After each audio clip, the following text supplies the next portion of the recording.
Marceline Mido Pesa sango mokilie baba réalité Pesa sango na bana mboka Pesa position majorité Pesa sango na bana mboka Pesa sango société civile Pesa Mateo Pesa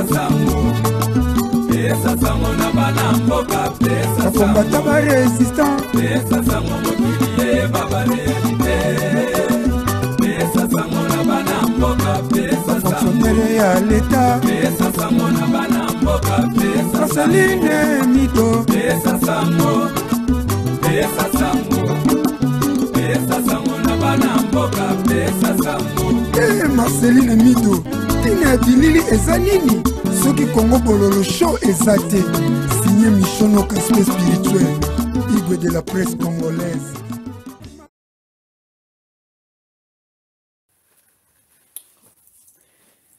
Voilà, bonjour mesdames, bonjour mesdemoiselles et messieurs de partout où vous me suivez, de partout vous êtes connectés, toujours sur Congo Bololo, émission Nabino Bolinga Kamingi, ya maman Marceline Mido, Igwe de la presse congolaise, Mota Volka Mokonzi, donc maman Marthe Tshisekedi, Tolaka Kibino, Tepsa Kibino Lelo, Torozala live, Lisusu Elongona Papa Nabiso Kenzo Mukendi, membre simple de l'UDPS. Waouh, Papa Jean-Claude Chimena, la base est là. Vraiment base est allée à Papa Chambouille, oui tout. Alors, Lélo n'a pas qu'on a Lélo, vous remarquez avant peut-être tout passer parole n'a Papa Kenzo. Oh, toza déjà naïe. Papa Didier Matteo. Merci Queen Mada, merci le grand monsieur. Papa Didier Matteo, Musika Kuna, Bozali na New York, Bozolanda Biso. Alors, bande konanga, na Epsibino, toza vraiment na Papa Nabiso Kenzo Mukendi, membre simple de l'IDPS, les longs de toza na poka na lelo, poto meka moi moukie. Kosolola par rapport à l'actualité à Congo et surtout le chaos où ils allaient la carte à IDPS. Vraiment, bon mekako like vidéo s'il vous plaît. Donc, bozo mon ami Kolo yo matata, nazo batte ba ceux qui lelo pena la moni en tout cas photo tokene na niveau ya audience na biso pour hier ezala ki catastrophe, j'ai pas compris. Qu'est-ce qui s'est passé? YouTube azo sakana na Congo bololo na nengo saranate. Les lots ozo espérer que ekozala bien pour tozo comprendre ne psa kibino bande ko nanga musu balobi que non maman eza ba jemoko bazo sala bazo combattre tout et tout. To landeli soki bo bengi bato ya YouTube bo tie pression bo mona ba nini no ezongi. Soko komi discret ezongi ka ndenga kala. Bon, voyons voir les lots soki toko mekako zwa audience na biso ndenge kaka ezalaka.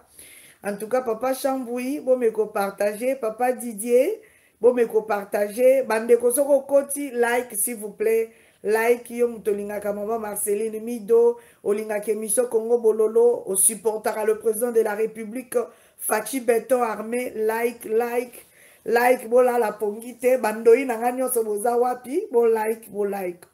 Voilà, ce soir, avant peut-être tokotana vif ya sujet na biso, bo tu comment na toché coronavirus.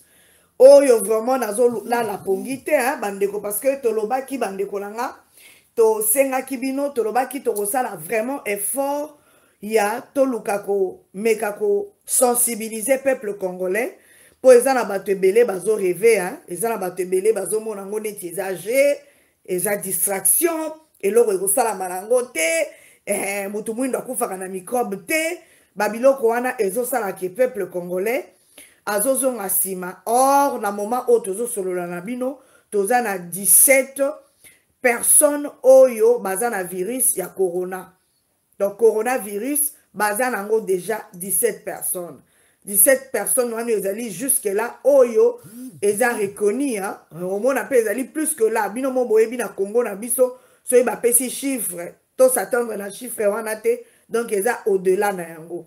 Alors papa maman oza na bandeko na yo eloko nga na kosenga na yo moto na motu de son côté ameka kobenga famille na ye mpona koyebisa bango tout le temps système akosukola maboko. Donc nous devons tous kosukola maboko tout le temps obimi ozongi osukoli maboko kosimba misu te kosimba elongi te sala effort ya kosukola maboko. Et puis tozali na remède moko na elibino na poko na lelo avant na yamba papa na biso kenzo mukendi tozali na remède moko ya Congo Bololo. Congo Bololo oyo ya émission eza makasa ya bololo to bane komela na Kisasa mela yango un verre na tongo un verre na pokwa un verre avant olala. Ou bien soko boy komela yango 3 fois omeli yango 2 fois. Congo Bololo fin danger ndenge bana kini balobaka. Donc ezo kanga masolo na ndenga osakana te. Tango ozomela Congo Bololo no na tongo ozomela yango na midi na pokwa ou bien beli yango na tongo na pokwa toujours kosukola maboko na yo kopesa batu mbote ya koyamba te 1 mètre à distance place ozali solo laka na mutu na distance kata makambo ya oyambi yambi ba bisou masolo ba bisou esili tokomi kaka na système ba mbote ya boy ndenge ya na kibokoko na biso ezalaka ou bien ba jara ba mbote ya boy balobi Maman Alphonsine la seule qui me reste wana adjoint na biso ya MLFD Maman Alphonsine yaya de moi. Bonsoir, bonsoir Maman Alpha. Donc voilà, bandeko na ngai ezali très sérieux. La seule façon ya komeka kosunga le chef de l'État na ba mesure o autaki kopesa na ba décision azwaki, la meilleure façon ya ko aider mokonzi mboka ezali que tozo benga bandeko na biso. Côté ozali benga bandeko na yo, yebisa bango basukola maboko, bakenda ba place o batu baza ebele te. Batu baleka pas plus de 20 kutu eze belé. Ba fête ba kendete, ba soirée ba kendete, ba bar ba kendaka lisusu te, ba pub ba boîte de nuit ba kendaka lisusu te. Soki ba kei na zando système ya kocha comment masque na elongi, bazo benga ngo nini na yebite so benga ngo nini o couvrir zolo na yo na elongi na yo. Papa Patricio Tuti. Ah, Papa Patricio. Bonsoir, papa. Donc, au bengi bandeko na yo, en tout cas, pour batebele, babenga nga babi maman, toche yo mutema pour na sensibiliser peuple congolais, pour batebele, bazoze la peuple congolais à Koufa. Donc, papa, maman, ezali musala na yo na yangai, toza censé à sensibiliser bandeko na biso, toyebisa bango que nous sommes en danger, moka moko tes épargnés. Sobo qui président de la République à l'obiba kangaba frontière nyonso pour le moment total pendant 1 mois qu'est-ce qui va se passer bato bazo on a blague te bolanda te bato bazo chaka ba commentaire ceux qui a lolenge ni bolanda bango te. Alors peuple congolais tous à la très vigilant, protège-toi et la terre te protégera. Donc ceux qui ont se protéger yeba rappel que la terre est ko protéger yo voilà. Alors Congo Bololo ezali remède solution ya coronavirus. Balobi au chloroquine, mais boye ke Congo Bololo, ils a plus que chloroquine. Ils ont tellement bololo, boye ils ont guérir ma malaria, ma maladie est belée. Alors un verre ya Congo Bololo, na tango midi pourquoi? Pour la biso bato poto, so boke na ba shop ba Nigeria, boko mona bango bazo teka yango na ba milangi boyo. Bongo nango eza verre. Soko lobiri mango kaka na zo luka eloko moko ya bololo makasi ya couleur verte. Eza vraiment bololo na milangi ba koteke la bino na ebité na kombo na rolukana na prochaine émission na rolukana pe sabino kombo ya ba liquide o bandeko na biso ya Nigérian bazoteka bango bazoteka on na milangi ya mikuse eza tellement bololo makasi eza mer yango pe Congo Bololo bozo melango eza la une très bonne chose. Alors bobo sanate nous avons qu'un seul rendez-vous, voilà. Balobi mouvement des leaders bandeko baloba inangana yokaki papa Kenzo abi ah maman soirée yozoye bateke ah Bitalif voilà maman Alphonsine maman Mayele Belé abi babenga ngo Bitalif je ne sais pas si na prononce ngo très bien au anglais des fois ça la kabiso mbuto mona place à i et que et comme a hier moko ke e. Donc voilà maman Alpha sait répondre. Mouvement des leaders fascistes pour le développement, en sigle MLFD, Tozak organisé première sortie officielle le 9 mai, à partir de 18h. Ils sont à 100 Valley Road, na Manor House, Londres N4 1PT. Donc voilà. Yango yo, bozo mona yango, le 9 mai, droit d'entrée à 20 livres, couple à 35 livres, kolia eza ofele, moi masanga kosomba, tozo benga bandeko nyonso, boya le 9 mai ekoinda parce que toko présenter bino projet, oyo tozo kende nango na Congo, parce que le chef de l'État, aloba kito kende ko créer d'emploi, toko ozelaka ba millionnaire, bato bazana mbongo ebelete, yo nanga mukio toza nango, toko kosala quelque chose na Congo na biso. Alors objectif ya soirée oyo ezali pona ko renforcement des capacités pour créer des opportunités d'emploi et d'entrepreneuriat par les Congolais et pour les Congolais. Voilà, balobi le changement c'est aujourd'hui et ça demain les longs des changements. Alors toti ka ba kombantaba ba continuer ko tambolaka pour pona kosala elorote. Si au moins vous bandaki ko tambola bo pesi biso solution na 18 ans au Kabila zaki na ngona pouvoir na ngaki na applaudir bino. On a fait 18 ans sans pour autant tozo sakaka manifester blablabla bla bla, na suka nango. Oui, batu ba yebi ke toza éveillé to conscientiser batu mais to aboutir na objectif na biso comme tel tenenge bo bandaki ko lobake non makamunyo se fait si là. Donc to aboutir objectif ezali to bando lobake mwana mboka na mutu ya mboka wana ezaki bitumaka na bana ekobunda bon bino bobike bitumba na bino ezaki yango te ezalaki système Kabila kende c'est-à-dire so bitumba na bino ezaki yango te bo échouer alors boluka bo sala ba stratégie ya sika stratégie ngo ya sika na zoyeba te bino nyonso boza concentré kaka na makambo ya concert soki concert eza tozomona bino ebele na makambo ebele boza omona na te président Facha za na besoin na biso nyonso tokita tokele ko investir le 9 mai bandeko na ngai nayebi ke bato busu babi maman est-ce que boko retenir date oyo soki to retenir yango te tozongela bino mais tozo espérer dans 2 semaines makambo eko kende très bien dans 2 semaines moi makambo eko kende malamu.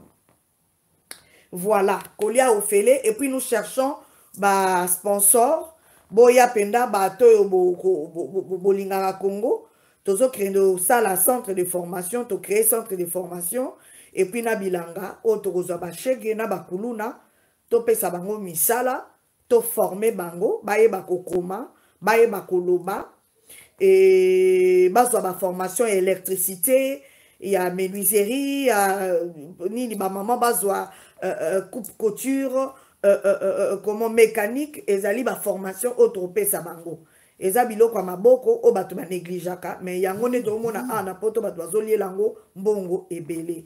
Alors sans plus tarder nazo que nous recevoir papa na biso Kenzo Mukendi poto koloba coronavirus ebemi si biso ndengambo na Congo bandeko sac ya fufu elongwe na 35 000 et komi na 90 000 tozo kende wapi.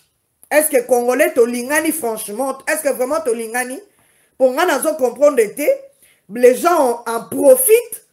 Mesure wana président Félix Azo qui en avant-hier, mais batu ba matisi ba pris nan ko. En tout cas nazo ebate peuple nini obiso tozali. Et puis na UDPS kao ezali na nera osanate. Alors toza na papa na biso Kenzo Mukendi toyo kaye eloko nini analyse nini na osala par rapport ya ba sujet wana. Mituna yangai, ba réponse yaye. Bonsoir papa Kenzo Mukendi. Bonsoir Hugo de la presse. Bonsoir Mido. Bonsoir Marceline.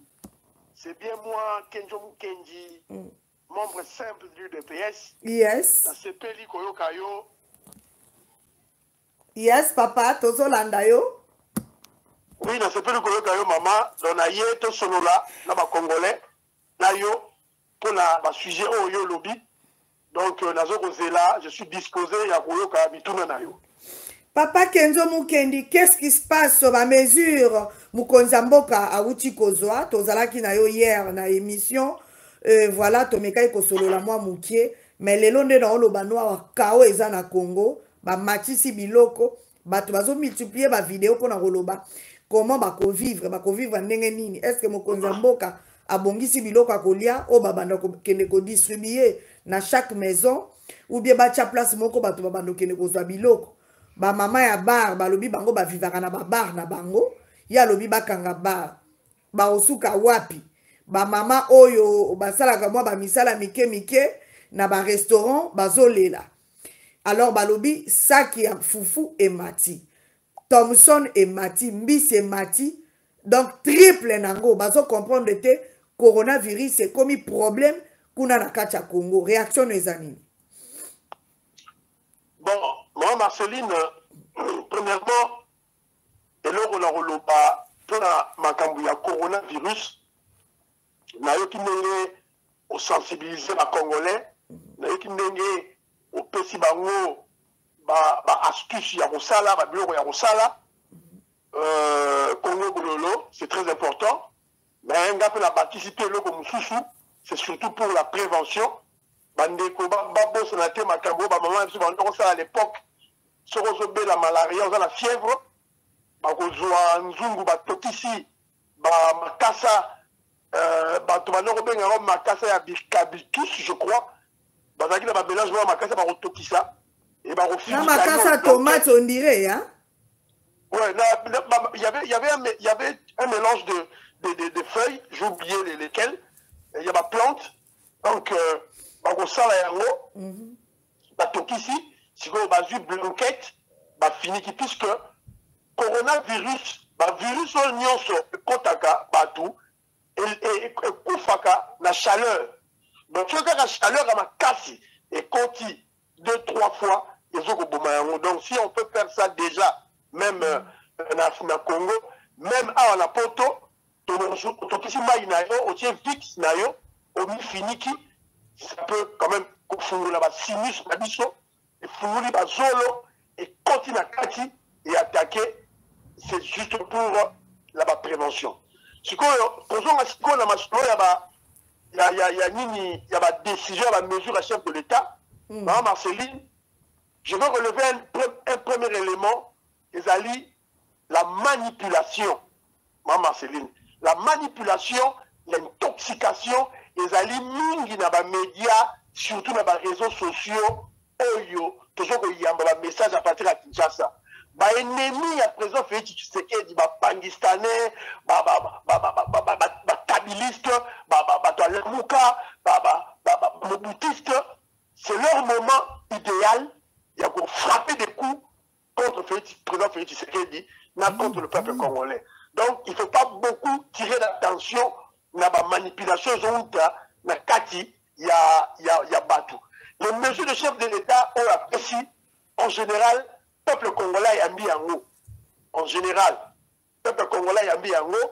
Il suffit de regarder la réaction du peuple congolais. Congolais, hier, sur YouTube, il y a des Congolais consensueux qui ont sillonné la ville de Kinshasa. La République, il y a Congo, place point chaud. Il y a Kinshasa, il y a des grandes villes. Bar et Kangamaki, boîte de Kangamaki, restaurant Kangamaki, église et Kangami. C'est-à-dire que ce qu'on peut retenir est que le peuple congolais a yoki mela, il y a mon condinaye, Félix Antoine Tshisekedi, dit Fati Béton. Yoki yango. Quelques troubadours, quelques inconscients, quelques primitifs. Sikoyo, babani sikoyo intoxiqué peuple, babani sikoyo ko bimisa, babangisa mokili. Néanmoins, Marceline, il faut sikoyo sur le plan scientifique. Sur le plan scientifique, babiloko lokola neti ba pandémie oyo, il y a ba épidémie. Et créer toujours psychose dans la carte de la population. C'est partout. Ah, la poto, on a une rupture de stock et ça est mis. Ce qui est dans le supermarché, As, Morrison, Tesco, Aldi, on a rupture de stock et ça est mis. Donc, et puis au même moment, rupture de stock et ça est mis, au même moment, la société, on a chiffre d'affaires, on a puisque stocker du loco. Par peur, il y a psychose aux autres salamanaka, il y a le coronavirus.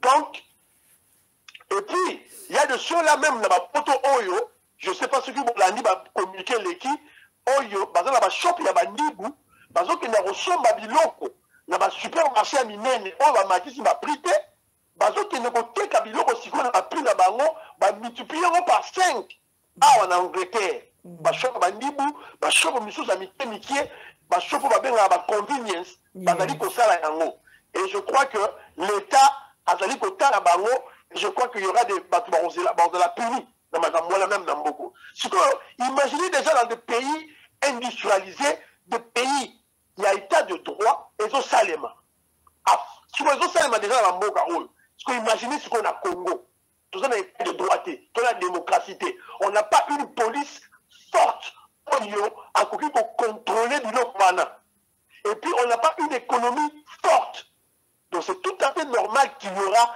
inflation wana économiste nyonso akoyebisa bino que na situation oyo tozovivre inflation ekosalema biloko ekomata prix ekosalema puisque il y aura une forte demande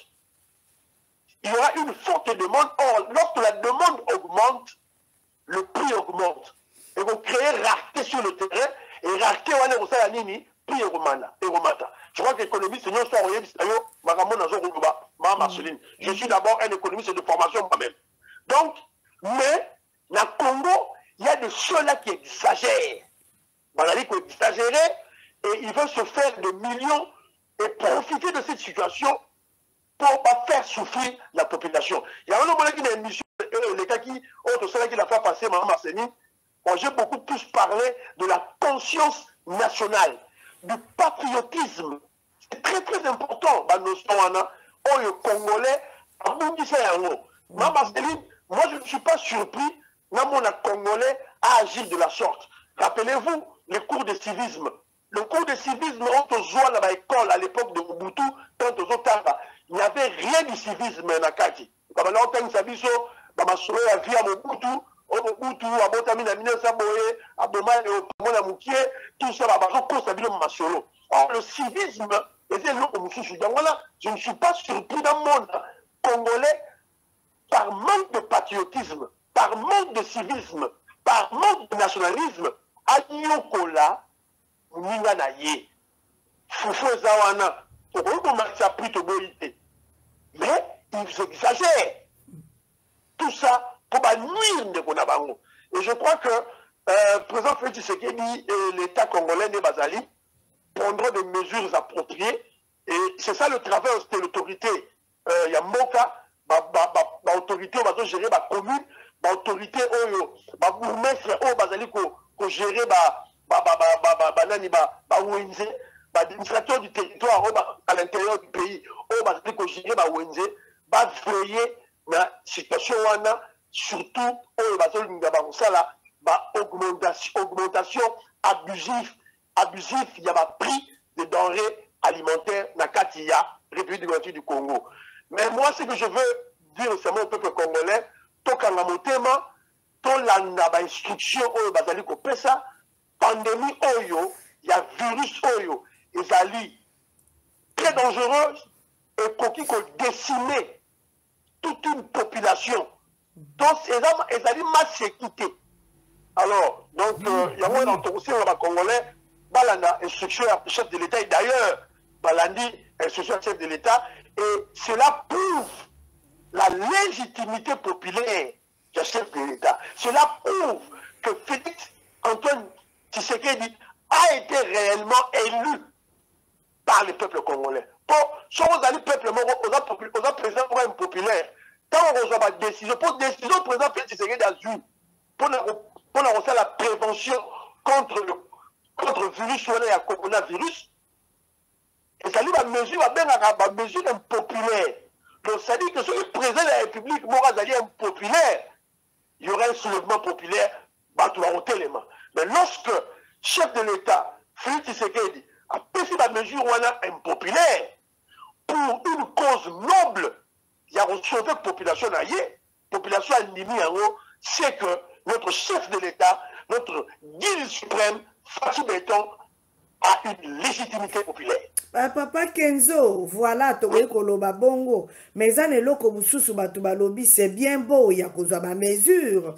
ndenge bandeko bazolela lela na Kinshasa tozotala ba vidéo wana malgré lobi que manipulation ezali oui toyebi que manipulation eza mais eza pe na bato misusu bazosala ba vidéo ya solo ezouta na mitema na bango siko kote neti par exemple nde tolobi bazomatisa biloko na nko mais président Félix aza wapi mpona kostope biloko wana moto matisi prix na nko bakangi nanu yo oke kolia nanu vungule ya 3 jours et pourquoi kosala babiloko wana te donc ekoma nango ndira habitude mutalamuki na ye mbala moko dollar amatisi mais biloko wana ce que président Félix eloko nini etant que bino boza bato de pèse pourquoi pas je dirais que président Félix aza ba conseiller malgré ba conseiller yango baza ya fufu pena fufa masangu na ebite so ba conseiller yango basala nini musala na bango eza pona bomona na babiloko ya boye ba ke ko sa chef de l'état papa tala boye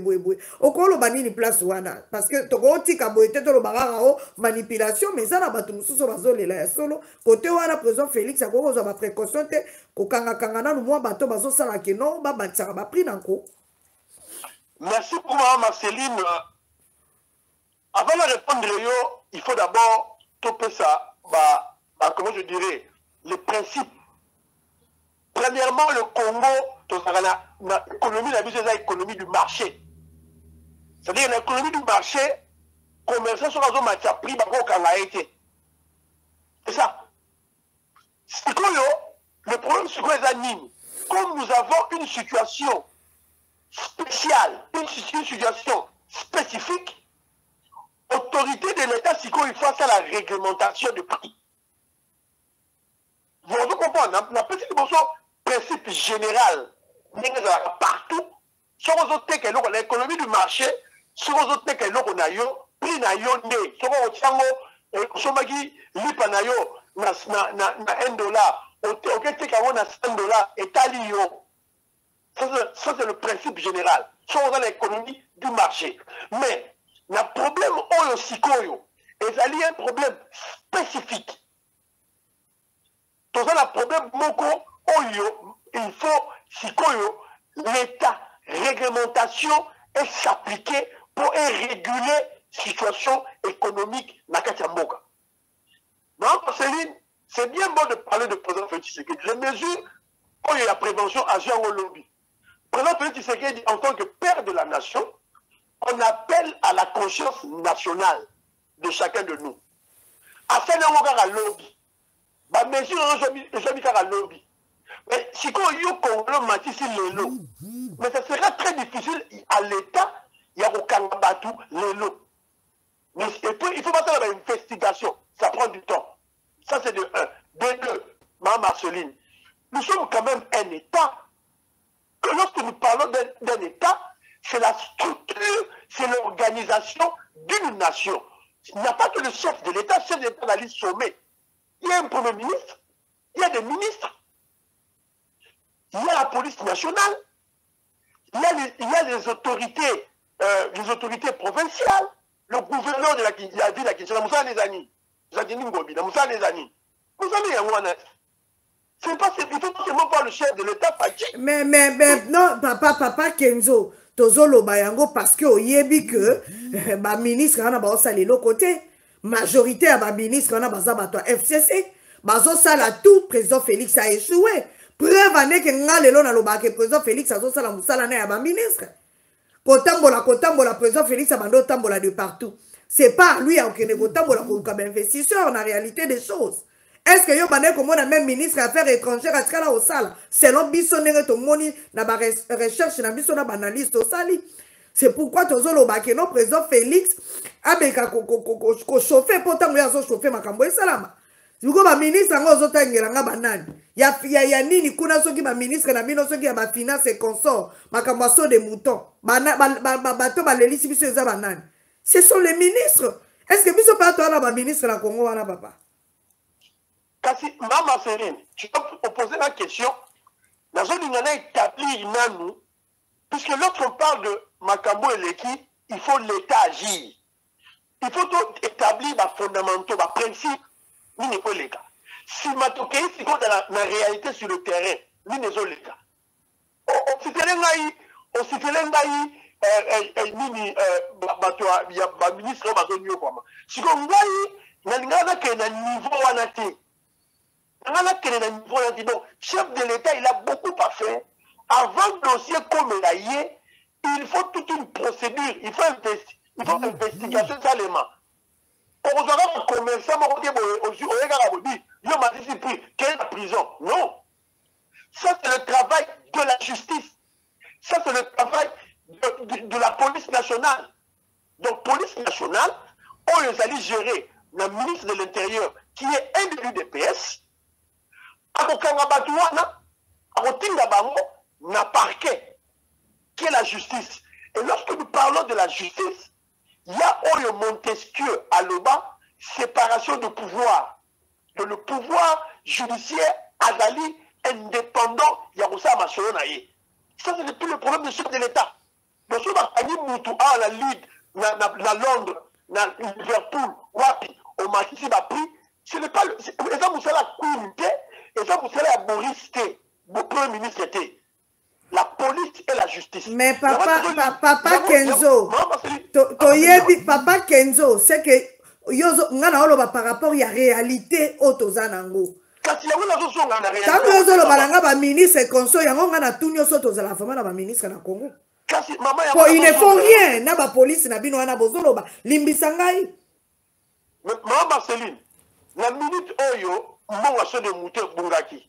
Bazo sala justice n'a pas changé moi ma tête c'est la misala monsieur Blackner est dans la prison un intouchable nous avons un multimillionnaire PDG Sacrificas PDG il y a ma compagnie intouchable la minute où on va la prison ma ça la période à mon tout et ça me la période à Kabila tout dans la Kabila donc mais il a fait voir yo maman et le gros sur le bas et constamment mais il faut que ça ait temps. Ça, c'est de un. De deux, il faut si qu'on le top benga, tant qu'on a le bawa, top benga. UDPS, na Kinshasa, Moussa na yango nini. Chef de l'État a fait l'icolo. Biso dans la base naye na Kinshasa. C'est aussi le travail de l'UDPS. Et vous prenez son mandat, bas cellulaire na biso à Kinshasa, bas sectionnaire na biso à Kinshasa. C'est votre travail, il y a une vérité, il y a une information qu'on finance à l'autorité de la mission pour prendre la mesure. Ce n'est pas seulement le chef de l'État fait, c'est qu'il dit, Président Félix a quitté l'icolo à na Gambela te. Président Félix tango abeta kaliboko na mesa ndenge tomona ki etanga moni makamba so de muté komi clarté à descendre sur le terrain. Yango tolobi ke na genre ya mboka ndenge kufa pendant plus de 18 ans à Kabila na ya Mobutu. La meilleure façon ya président Félix il faut tout le temps abeta kazalaka involve ne tolobi en anglais parce que soka zo sala bongo te tozomona même lelo ndenge zoloba ke non tomoni pe bakomo kanga bato. Et ça li pour président Félix a moni que trop c'est trop tango a fungoli misu azab ba mona ke non président Félix azo cha pression les choses marchent.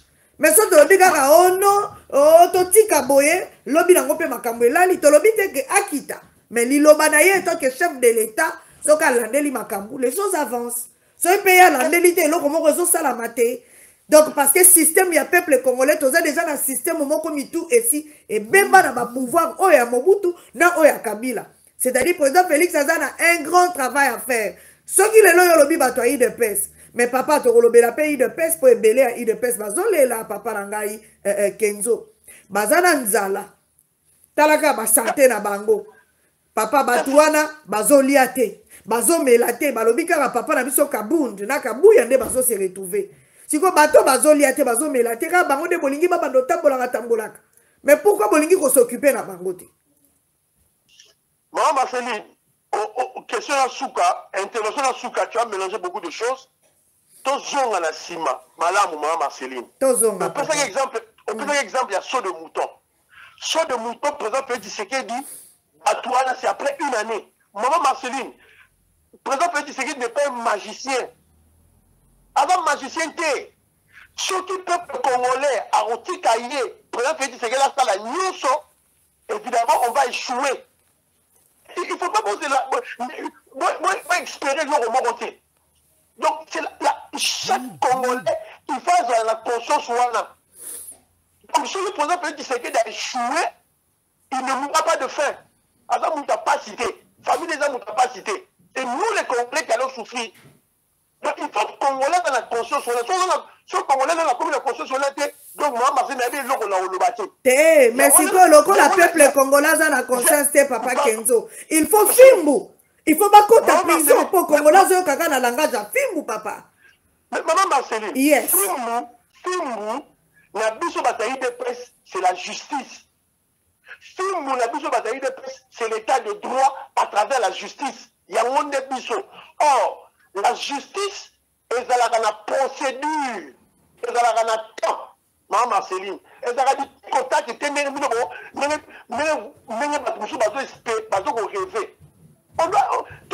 faut arrêter les illusions. Il y a un moment quand on a créé, comment je dirais, on a pris cet exemple, c'est pour là qui s'est que réflexion est allée absurde. Le chef de l'État a quitté la Gambela, a taliba pris, mais tant dans la Gambela, batazando comme a pris. Si tu as na zando, bato oya wenze ya bakwa dianga, ba macha prit. Si tu as okene sur bakwa dianga, bato oyo ya wenze ya na Lubumbashi, ba macha prit. Vous comprenez que le président de la République ne peut agir à travers le Congo qu'à travers les institutions ba organe ya mboka. Kasi nde loko biso tozoloba ke ya kita te. Tozoloba te ke ya kita. Maman Marceline, yes. Le but est que l'on quitta. Na kei na extrapoler na réflexion na kititi na souka pour la absurdité à l'Ikambouana. Donc il faut conscience à moutou salema. Alors Fimbu pour la biso bataille de pêche, la chef la biso Fati, Fimbu c'est l'état de droit, Fimbu c'est la justice. Or la justice c'est le temps. Il faut faire la enquête, il faut faire la procédure. Donc ce n'est pas la commerçant Matisse, c'est ça qui a l'os, Bakangi va boire la prison. Non. Évidemment, il y a toujours le bac. Non. Il faut que tu là, il faut interpeller la fatigué. Il faut interpeller le peuple congolais. Il faut interpeller le gouverneur Ngobila, le ministre. Tout ce qui est fatigué pour contrôler le peuple, tu peux interpeller. Tu as parlé d'un élément dans le titre à Roboété. IDPS balanzala Maman Marceline mutu IDPS oyo aza na nzala oyo azoespere libume vimba ye lelo c'est que aza mutu IDPS te. Il n'a rien compris de la lutte, il n'a rien compris du combat ayebisi kaka tozali te bato ozomona baoleka bazoganga di balia baa bato ya IDPS te. Ils n'ont pas l'âme de l'IDPS balango te tokobeta masolo ya IDPS Maman Marceline baza infiltré alors vrai bato ya IDPS vrai moteur de presse a dit que nous allons combien de continuer pour atteindre l'objectif na biso. Nous atteindre l'objectif de combat encore. Mais ceux qui bazomona ba bisusu bazolia papa Kenzo o eze mission Congo bololo tozolo ba réalité ya makambo ndenge tozomona. J'étais sur le terrain na Kita. Ngai ndeko naona lela namona bato ayi de pes na lela. Nazwa mpenda papier na koti na mutuka na lela nazwa ki choc nange ezalaki kaka te parce que nini toza ko s'attendre que batu ya IDPS na musala basali ba se retrouver. Quand je dis qu'on se retrouver balobi te ke osoki nini ba sentir que non toza quand même na mokonzi na biso parti politique na biso ezu pouvoir. Mais ceux qui gagnent nazo beta tour le quoi nazo kende lisusu nazo kuta peuple wana bazo zanga ata 5 livres alors nazo mona batu ya kamere bazo rouler na ba jeep minene ngo faire quoi nini papa Kenzo wana on convaincre ngai te po ngamo na vivre yango na misu siko batu ya kamere eloko nini bango basali po bango bazala bien batu ya IDPS bazala bien te nako répondre maman nazo lando papa Maman Marceline c'est la démagogie. Oh, et ça démagogie, ouais. Papa. Réalité, yango. Laisse-moi terminer, Maman Marceline. C'est la démagogie et la manipulation. Ça, c'est de 1. De 2, combattant oya IDPS, oya Bundi.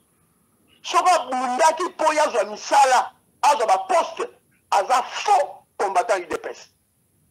Azali faux mukundeli ya mboka. Combattant ya UDPS abundaki pour Congolais azwa misala. Pas les membres de l'UDPS seulement. Congolais. Congolais. Faisons une nuance. Hein. C'est-à-dire que tant que nous continuons à l'UDPS, nous sommes continuer à l'UDPS à continuer à structure de combat. Nous sommes membre simple. Membre à l'UDPS depuis les années 90. Dans la université partout. La réunion, la partie dans la partie dans la tu mets la candidature dans la zone. Donc, quand nous avons la côté, j'ai l'âme de l'UDPS, j'ai la conscience de l'UDPS. Je ne peux pas, pour le mois en Angleterre, ça c'est de deux. De trois, Mme Marceline. Moi, je suis un homme de principe, plaçons des fondamentaux. Mme Marceline, l'UDPS n'est pas au pouvoir. On a la surprise dans le Cameroun, la lobby d'ailleurs. L'UDPS n'est pas encore au pouvoir. Nous avons un de nous qui est président de la République. Un de nous est président de la République. Mais l'UDPS, en tant que parti politique, n'est pas encore au pouvoir. Et comment un parti politique aille au pouvoir? Lisez la Constitution. On doit avoir la majorité au Parlement. L'UDPS n'a pas de majorité au Parlement. On a 33 députés sur 500 députés. 33.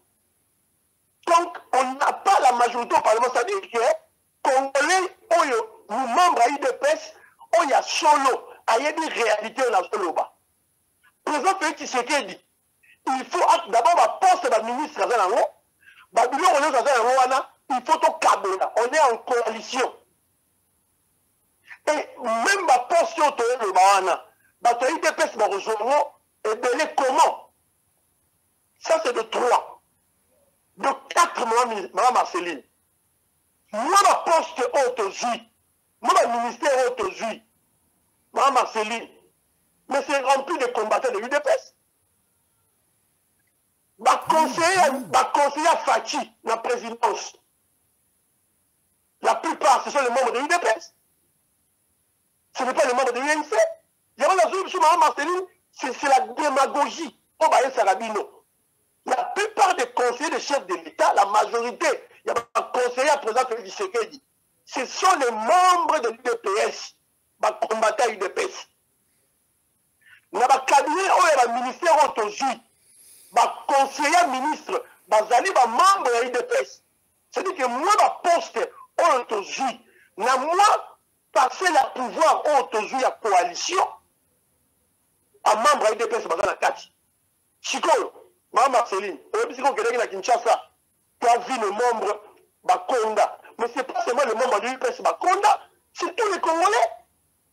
C'est tous les Congolais. Papa Kenzo, on a occupé Koloba, papa. On a mis à la conclure pour la faire voir. Conclure alors. Conclure alors. Nous avons dit le 4e point, nous avons fait voir Mme Marceline, dès le point dans l'AI. Bon, si tu es là, depuis le président Félix Tshisekedi a eu pouvoir, grande entreprise mini, il y a Sika et Fumami na Congo. Il faut créer un emploi. Peut-être créer peut-être 5 000 emplois. Il n'y en a pas. Il n'y en a pas. Donc il y a un autre fait voir avec Mme Marceline. Babylon, nous sommes le lobby. Pour le lobby, les membres ont monaki. Tu as UDPS, pas seulement tu as UDPS. C'est tous les Congolais. Papa Kenzo, nazolo babo, lelo pena ngai na komi pena muta UDPS.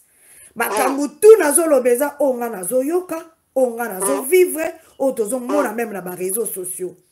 Tokolo bateto sepelisa yo, toto maché ba mo, nazolo belo vérité, oyo ezolo bama. Parti politique ya UDPS atanengo au lobby majorité ezate tout et tout. Batu bako comprendre yango te, les gens de l'UDPS oh bazana Kinshasa tellement que bazo souffrir makasi. Papa Kenzo soki bayoki yo na langage wana kolobaki o UDPS ya kite eza pona Congo bakomona oke yo ozo comprendre bango te po yo ozo lia ozo beta veste no uti no kayu bana kitoko mama kuna kitoko. Alors souffrance na bango ozo comprendre yango te. Nous parlons de la réalité oyo ngai moko na vivre. président Félix azali moto awuti na UDPS ata lelo lokola aza président na biso nyonso. Soki bato balingi babanda ko jouir, il faut bato ya UDPS ba jouir. Même nga Marceline bino na koloba bot ngai sima UDPS d'abord. Parce que UDPS avant akoma UDPS yemoko aza na peuple congolais tout d'abord. C'est un peuple ou azali citoyen congolais. C'est-à-dire azana droit à jouir na bitumba ya 37 ans, ceux qui 39 ans, oyo babundi bakufi tout et tout. Mais ceux qui ont yebisi ngai que non, wana za mutafo UDPS, obandi opianga ba explication ba ministère tout et tout, ba ministère wana bakaboli to sengi te ke batu wana UDPS bango nyonso bazala ba ministre. Problème na biso ezali président Félix lokola wuti na UDPS, il faut akanisa eloko nini nakoki kosala en attendant na ba jeune oyo balalaka wana na permanence na base. Maman Céline, pardon, la ligne continue au loba. La ligne continue au loba, maman Céline. On va dans la poto depuis papa Félix Tshisekedi a commis président de la République. Tangelangai, combien de sociétés fouani oyo il faut pas engager bataille de pêche. Est-ce que papa Didier, il faut que la société fungwama pour résoudre le problème il y a bataille de pêche? Et ça la stratégie mususu bokoki ko sala te pour résoudre le problème il y a bateau baza libanda. Maman Marceline, on a la poto, on a besoin d'état de droit. Je crois que lorsque on a il faut passer à mon emploi le travail, n'est-ce pas? C'est ça la réalité. C'est que nous avons posé une question. Na schéma oyo loba. Je te pose au ministère de la paiement. Si vous avez ce tengilangai depuis président Tshisekedi comme chef de l'État, on a créé combien de sociétés, combien d'emplois ont été créés pour battre sa bataille de pêche, on va punir les batailles de pêche. Je n'ai incorporé la réflexion à yo, si on a réagi. Papa Kenzo, nga mutu nazo poser ba question yo go poser nga ba question te. Mais problème ezali wana nga nazo expliquer yo douleur ya bandeko na yo ya UDPS o bazana Kinshasa sur place. Nga nazo linga to solola parce que na yebi ke mission oyo tina ba konzia moka batala rango. Ba comprendre po na minute nga pe naza munoko na bango etant que maman na zalaka na bango pourtant musu biloko mususu komona président Félix azoyeba yango te. Je sais que les coalitions de lobby, bozali majoritaire, tout ça n'a pas bien. Alors, pourquoi pourquoi lorsque nous réfléchissons, toujours bon c'est la Koana. Toujours bon c'est la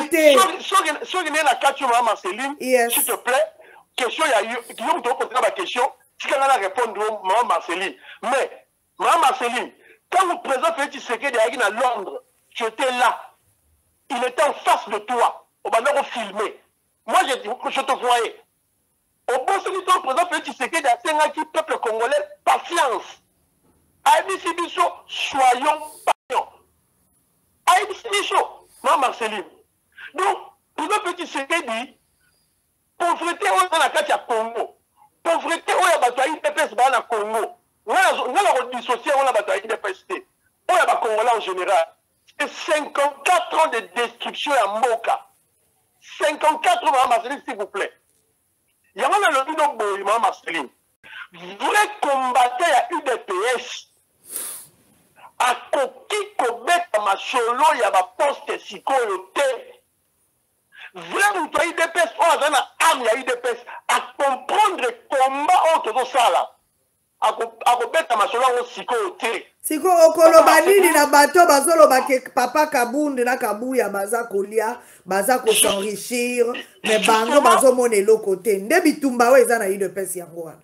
Voilà mama Céline bato bazoloba ndenge wana ba Paul Chilumbu ba Jacques Shabani ba Zakari Kenda bazali moi 4 moko wana boy mama Céline ce sont des gens, des traîtres, traîtres, corrompus. Vrai moutoua UDPS, maman Marceline. Quand nous, maman Marceline, UDPS, c'est la famille. Et la famille. Tout la structure de la bicho. Ceux qui ont un problème, maman Marceline, tu as famille, mon corps. Je ne veux pas aller chez les voisins. je vais exposer les problèmes dans la famille. Tant yo ba Chilumbu wana zomona ba Paul Chilumbu ba komi ko bumba ba komi ko kende na ba média. Et puis quel média ba zo kende ko exposer ba problème na biso interne libanda. Ko suna na biso place ba ba salariat toujours des discordes, il y a toujours des incompréhensions. Mais si koyo bango ba zui yango ba memi yango libanda ba kili susu wapi baki na ba chaîne ya ba katumbiste Peter Tchani oyo katumbiste donc oyo katumbi ya somba bakeye pa bandeko liétaire katumbiste corrompu bakeye sikoyo imaginez-vous bakeye koloba pe wapi bakeye loba pa Jean-Marie Kassamba ya télé 50 un kabiliste de chant Maman Marceline. Est-ce que vous ne trouvez pas que Moutou Oazou Jean-Marc Kabound, Oazou Bundissa, Augustin Kabouya, on se trouvait que Batouana. Mais Bazo Bundissa, il y a Félix directement pour ceux qui ont travaillé bien, le président Félix a aussi Kabango, je ne sais pas. Mais le président Félix ça c'est de 1, Maman Marceline, de 2. Kabound a commis place sur la Nénéni, Maman Marceline. Kabound Douana, Oto Balelo. Je rappelle d'abord Kabound a couvert sa moine nanda kunaye. Yebisa ngai mutuli na wa ide personnel nyonso a couvert sa moine nanda kunaye. Bon sangala na couvert sa moine nanda kunaye. Bon zaka entre parenthèses Maman Marceline Kabound na kata bato nyonso zomona na ide personnel.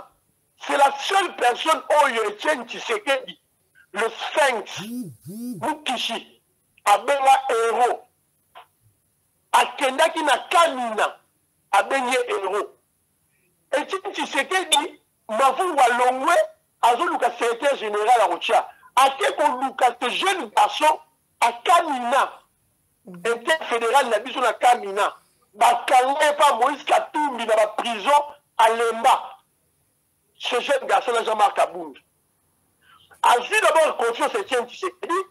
Avec qu'on a deuxième confiance à Félix Tshisekedi 2 fois. Si quand le président Félix Tshisekedi a commis président de la République, il fallait prêter serment le 24 janvier 2019. Mais 2 jours avant, le 22 janvier, a fait un mandat spécial. A fait un mandat spécial, a aussi pouvoir naïe dans la prérogative naïe et pas Jean-Marc Kabound. Sur le ligne de la une partie, il y a mandat spécial, voilà, si tu me permets, Maman Marceline. Oui, nous permettre au papa. Ok, une partie seulement. Il y a mandat spécial, délivré par le chef de l'État, Félix Tshisekedi. Il y a une incompatibilité, il y a exercer la fonction, il y a président du parti, comme la Constitution nous recommande. Comment qui a fait un mandat spécial, après si Kabound, au fait d'assumer mon intérim à la tête du parti en usant de toutes les prérogatives reconnues au président du parti. Toutes les prérogatives reconnues au président du parti. Moutouastali lettre wana, les fatigués, Peter Kazadi, Lelo, Atomogeli Kabound. Lelo, Peter Kazadi, Atomogeli Kabound. Donc, Kabound Lelo, Kaza représentant la fatigue dans la UDPS. Batumusu Bayi, Balobiono, et ça illégal, même si article, il y a parti, article 26. Mais Maman Marceline, article 26, c'est ça clair. Article 26, sur le compte, il y a parti, c'est ça clair. Circonstances au présent que tu sais que dans la Guinée, elles ouvertes dans l'article 26T. Puisque l'article 26 est le bas, intérim en cas, il y a une absence, il y a libéla. Donc, ce qui est président a commencé la moussala, il y a libélaté. Mais or, président Félix Tshisekedi, Azali n'a incompatibilité, c'est-à-dire que ceux qui mandat d'aller à chef de l'État, si à Roson, on a eu des pèses.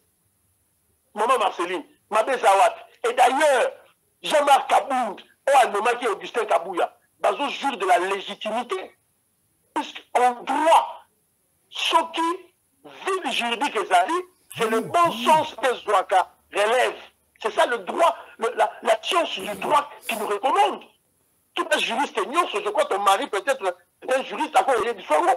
Lorsqu'il y a un vide juridique devant un problème, le bon sens que Zouaka relève, c'est que tant que Jama Kaboul n'a Kabouya, va bénéficier de la légitimité.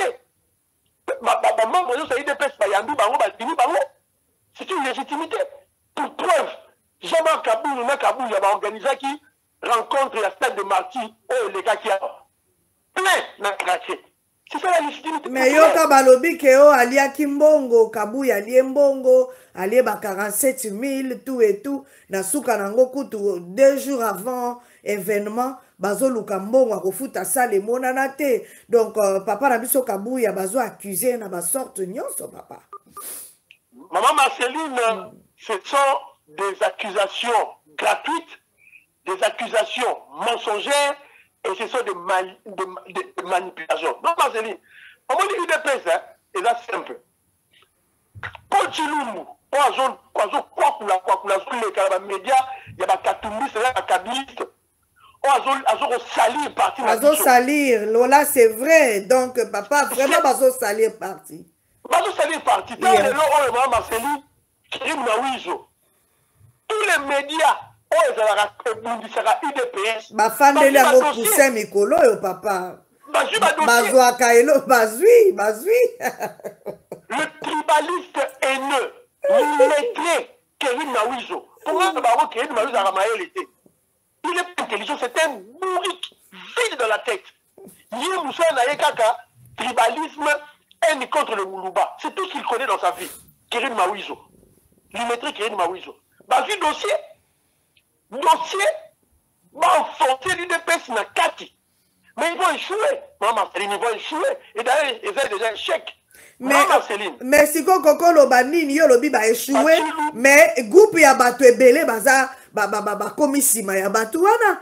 Yo moko mona indege ba osala sala ba vidéo na mama moko alobi masolo ya nzungu ya mbwa papa na biso Kabuya ke ko betango sabo et puis afingi bato wana nyonso ba mbwa. Wana skoto lo ba penini papa. Est-ce que maman wana akosi to bato bakosi akomiti na niveau ko finga bato yi de pesi bambo a papa na ngai. Maman Marceline, yes. Faut réfléchir. À supposons, la vie doit réfléchir. À supposer que ma maman est là solo. À supposer que ma maman est là solo. Aux enfants que ma yi de pesi. Ba pression micro. Micro on peut bateau ba chaîne les autres diffuser ba biloko ngo chaîne ya bato Kabila na chaîne ya bato Katumbi. Maman Marceline, est-ce que quand vous yoko le biloko ndenge wana intérêt ya UDPS parti na eza wapi? Aussi yango wapi? C'est clair que c'est la façon de fausseté, Maman Marceline. Ma chère, au moment où Maman Marceline, enjeu za nini? Enjeu ali simple. Ezali simple, Maman Marceline. Kabili, il y a Félix Tshisekedi, qui sont des kabilistes, la Kabylie. Quand je parle de la Kabylie, je ne parle pas de la forme simpliste de la Kabylie. Je parle de la forme élargie de la Kabylie. Dans la Kata Kabylie, Mozito Banakati, Fayulu Banakati, Jean-Pierre Banakati, Moïse Katumbi Banakati, tout, Basali bloc contre Félix. Là, mon boutiste, Pareko, Honoré dans le Terminator, tout Basali bloc. Maman Céline. Batali que Bazali na majorité dans le Parlement. 300 députés à Kabila Bazawana. Mais ils ne peuvent rien faire puisque Félix Tshisekedi à la population, à l'adhésion populaire, il y a ma classe. Démonstration sous UDP, c'est ça là qui va tenir ce stade de martyr. Et ça, le matin, Maman Marceline, parti politique, à mort, on a trouvé ça à monter. Donc. Mais Batubazolo, malgré attendu ici, Batubazoli a été. Lobby social, zéro. Réalité, voilà. Les autres en jeu et idée on est au Tunga. C'est très important. Pourquoi je le dis? Kabila Siko a montré qu'il ne faut pas détruire le mouvement d'un peuple. Peu na Félix. Bameki ba mouvement na parti na Lamuka. Ça le soulèvement populaire contre Félix et Simbité. Donc, réfléchir bon. Antoine bazola la tête bazona ba réflexion ya makasi. Ba réfléchir ba moni que pour adhésion pour peuple à Tomboka, il faut que pendant la carte ya UDPS créer la confusion, créer le désordre, détruire l'UDPS, séparer l'UDPS. Ce qui UDPS et Panzani, peuple à Panzana, à se soulever contre Félix. Si pour le repenser UDPS en haut, c'est-à-dire pour le repenser Félix, bakoki ko luka, mutu ya parti mususu te po batu ba Holandate. Si ba su ba muka, ba mekaki ba fayu ba musitu et simbité. Donc il faut pas luka batu na kati ya UDPS. Premier élément. Il faut pas luka batu na kati ya UDPS pour pas penser UDPS pour peuple et se soulever contre Félix. C'est ça la stratégie. Premier élément. Deuxième élément, la kati ya UDPS voilà, il faut pas luka ba luba. Ba luka kaka ba luba. Pour ba tomboke là Félix. Ba luka d'abord, mutu ya UDPS, on a faible d'esprit, on a un UDPS, on a ligné mango, on a traître, on a corruptible. Ba luka en plus de cela, luba. Au moins par exemple ba sel ba pesi maman Marcel, ba vidéo tamboli, maman moko zoloba. Augustin Kabouya a Panzis, et puis Nzungu Ango Pegara Yambua et Loko Moussousoute. Vous imaginez. Voilà. Donc, ce sont des stratégies de manipulation. Basali maman moko, on a tata moko, tata moko a sali pe vidéo, à l'obio, Augustin Kabouya, Diamba na lotoko, na permanence, pour, comme me l'a dit, Diamba na lotoko, est-ce que un véritable combat, membre IDPS à le Babylon à Néwana. Un véritable membre IDPS à le Babylon à Néwana. Donc, la stratégie est simple. On va chercher Moutou Oyo à l'Obaka, l'Inga la tonalité, na action à Chiruba. On va chercher un Moulouba qui parle Lingala, mais il faut que Lingala na action à Chiruba. Oui, mais vraiment que yo pena, Moulouba pena école ya Fati quoi. Voilà. Alors, si on va filmer la limité. Donc, il y a deux éléments. Un Moulouba, membre IDPS, on va linga la tonalité à Chilouba, tout pour filmer la limité. C'est fini. Donc, on balance les faibles d'esprit vont prendre ça et média la bango, média catoupiste, média pour imaginer l'équipe à Pitié Tchani, un petit rêveur. Un petit rêveur, traître corrompu, toujours Bundato Longola, habile à un étranger, tout Rwandais, Bango Balibazon Tabiso, nous mêlons la pouvoir. Moïse Katoubi qui est un juif. Voilà les Congolais. Allez, si on a un média, il y a un monde qui a un Wizo, Jean-Marie Samba, Banini, vidéo, Bandio Panda. Mais on a dit Marceline. On a dit les mamans qu'on lobby, mais tu béné Bazo Landa. Maman Marceline, Moubake, à Kendala Bat, à Soukarat. Oui, Moubake. Oui. À Kendala Batou, à Soukarat. Albert Moneka, à Kendala Batou, à Soukarat. Bruno Chibala, Premier ministre, Yekuta Lagina Mbongo ya Kabila, mission détruire l'UDPS. À Kenya, un groupe à Batou, à Soukarat. Bruno Mavou, à Kenya, un Batou, à Soukarat. Donc, Maman Marceline, l'UDPS, c'est un esprit. C'est ça, état d'âme. C'est-à-dire que,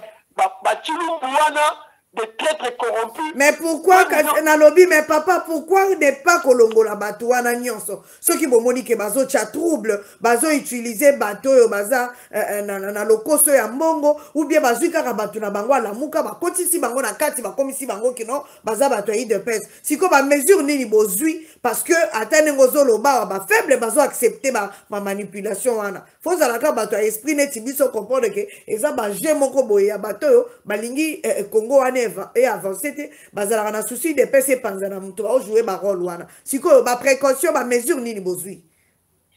Évidemment to sengi neti ba biso boye tosengi na Jean-Marc Aboun président na biso 2500 gigas na Augustin Kabouya secrétaire général na biso maman Céline Jean-Marc Aboun azali premier vice-président na assemblée bafutaka salaire na salaire na ye afutaka redevance na ye na parti 8%. Mbongo tikali ata kosalisa quelques combattants mais aza komi na mombongo azosala il travaille.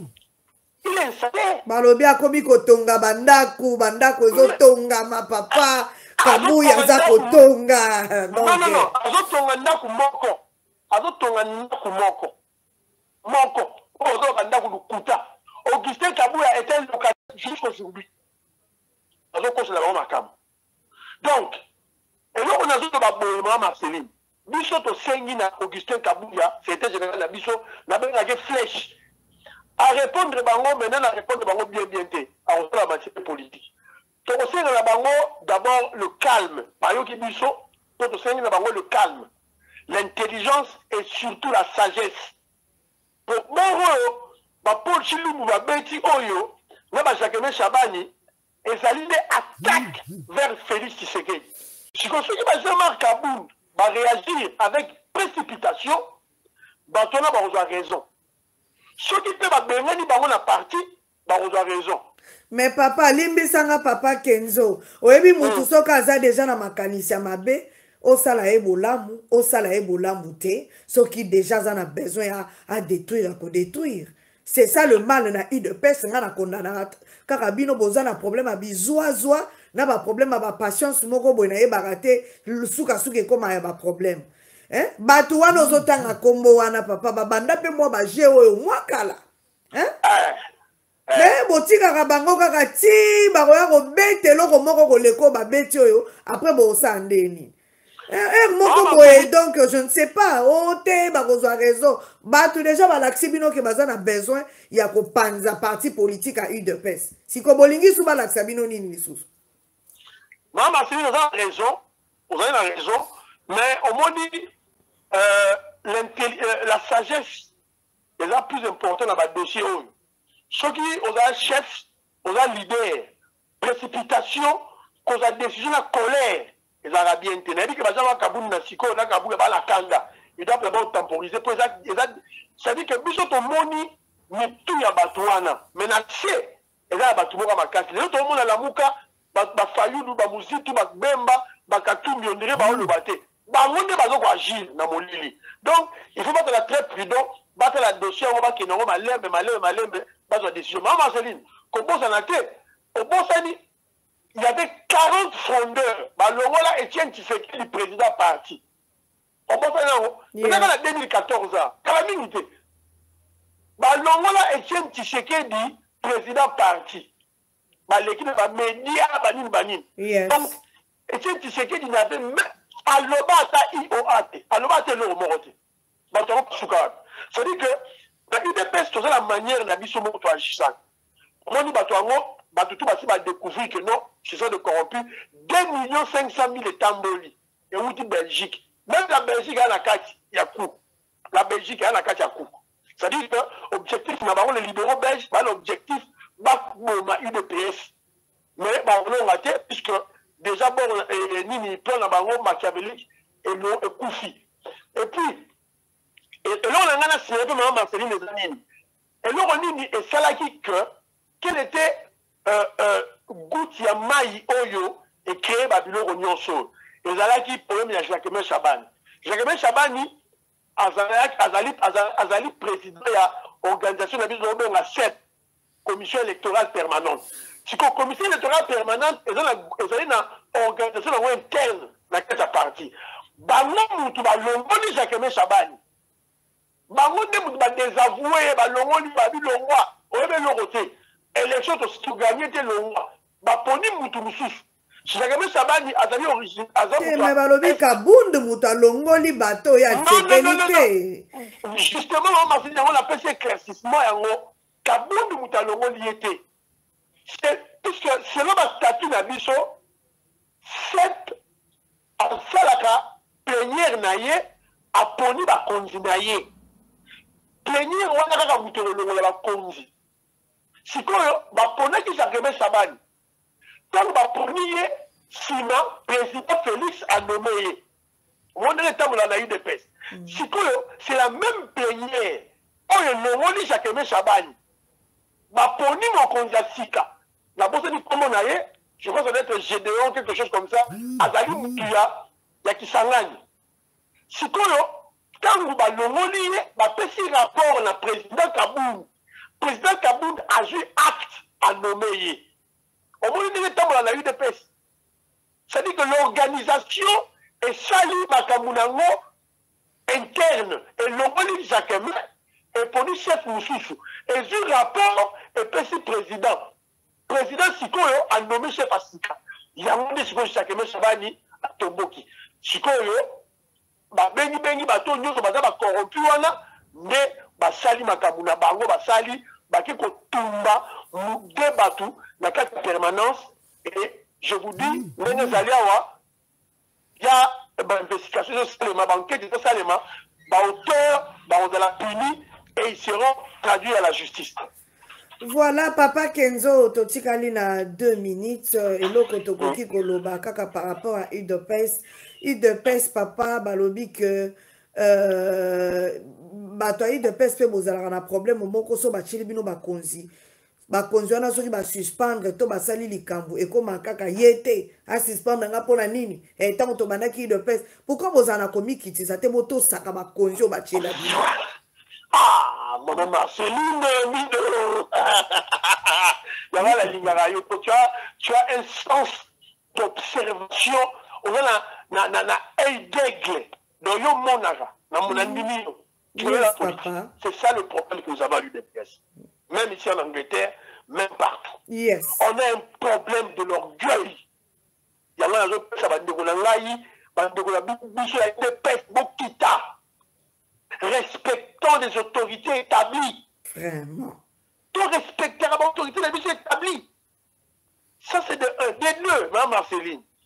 On m'a dit, Moutou et Bimi, la race UDPS. On a Moutou, partout la race UDPS. Puisque le problème est la race qui a Kinshasa, c'est partout. Hein. Et les membres de la race UDPS, ils avaient plus foi au parti. Et tiens, Tshisekedi, Félix Tshisekedi, normal qui bango. Dans ma poste. Si vous n'avez pas on a besoin de pouvoir. Et maintenant que Félix Tshisekedi a zone président, il Bazongi et Belé Bango Nyos. Bazongi papa, opportuniste. Voilà. C'est que tellement qu'on a aussi un objectif de 2023. Donc consolider la mission, donc redynamiser le parti. On ne peut pas couper la bango. Photo yamba bango. Mais l'orgueil, il faut maman ba UDPS baza na oubli de soi. Ba konzi o baza établi to tia bango liboso. To soutenir bango. Le coup la ligne minute to zali biso tout se reconnaître l'autorité suprême. Il y a Félix Tshisekedi. Il y a un moment ngai nazo condamné ba Paul Chilumbu wala nyos. Il pouvait demander une audience au chef de l'État, il va exposer le problème. Ou bien maman Denise va exposer le problème. Si maman Kabouya, s'il y avait réellement un problème. Mais non, l'Union Kabouya, Ache Batu Bandegonaye, Nabato Église Naye, Nana Misala. Bon, mais il y a preuve. Bon, la liste va travailler, la liste va conseiller, oh, le Kabouya, Ache. Oh non, Kabound a créé parti politique Moroboé, décision finale. Mme Marceline, nous avons évité que l'UDPS, dans le cas de l'UDPS, nous avons une structure formelle, il y a une statut de mission, donc il y a une fédération, une section, une cellule, mais il y a des structures informelles, une association, une SOFATI, Fati Béton, peuple d'abord, et ça dit, parlementaire debout. Parlementaire debout, nous sommes pas au monde, il y a plus de personnes. Et c'est une structure informelle. C'est comme ça que Kaboul a commis à une idéologie de la SICA. Alors, pour la tournure à Souka, il faut toujours une décision finale. bato badi kospata na ndenge mabe oyo asali parti politique na ye oyo asali boye zoka lukuta donc yango kaka ndenge olobi mama Marceline bon bato balanda badémagogie wana te balanda bamanipulation te balanda baintoxication wana te président na biso Jean-Marc Kabunda alobaki na Augustin Kabuya balobaki mais tozozela bango baloba susu ya minene basala machine politique je crois ça on a peut-être la semaine prochaine donc tozozela bango et puis tozosoutenir bango bamembre to ya UDPS bazosoutenir bango et puis badétracteur wana na bosali mama Marceline baye idéologie o bazosenga congrès tosala congrès ya sika mpona nini po balongola Jean-Marc Kabunda nzoka mama Marceline congrès oyo elekaka ya suka oyo tosalaka on avait corrompu des gens balingaki te Félix Tshisekedi na président UDPS donc même congrès oyo bazosenga oyo congrès moko bazosenga yango brusquement à la hâte donc il veut nous récupérer tout corrompre bato baoya na kati ya congrès po balongola leadership ya président Félix Tshisekedi c'est ça leur stratégie mais bazocritique mpe papa Kabunda bazobenga ye moto na mpunda autaki komata na mpunda ebongo biloko wana nyonso bozoloba yango mpe te balobi aza moto aruberwa emonanaki aux yeux de tout le monde ndenge azomata na mpunda okoloba nini par là ezaka ba manipulation na ba intoxication bongo wana biso nyonso tomoni ndenge azomata na mpunda papa wana manipulation lisusu kasi nazo répondre mama Marceline bazalaki wapi bazalaki na Puela Lodge na Bakongo bakendaki banégociation kotoyo FCC koto cash chef na yango Jean-Marc Kabunda c'était ça ezalaki bakendaki négociation sikoyo na temps libre amati punda est-ce que komata punda eza synonyme ya kozala na ivresse ya pouvoir mama Marceline ngai ngamona zone nakola pembe na Kanchachi to bakoza Kanchachi ntango Kanchachi ezalaka Kanchachi tomata bapunda quand on était encore enfant tokomaka président tozalaka na cercle pique et le fait papa Kenzo yo comprendre te parce que bamonaki Ruberwa moto azokommente na petite vidéo wana ye mpe moto alansaki yango c'est ça non imaginez un criminel un assassin Ruberwa muyibi un assassin un immoral a filmé a fait un commentaire à lancer peuple congolais à l'année Ruberwa ma chère soyons quand même réalistes tout le monde a battu donc ça dit qu'il y a un immoral Ruberwa muyibi Moboni un assassin un criminel un tueur un génocidaire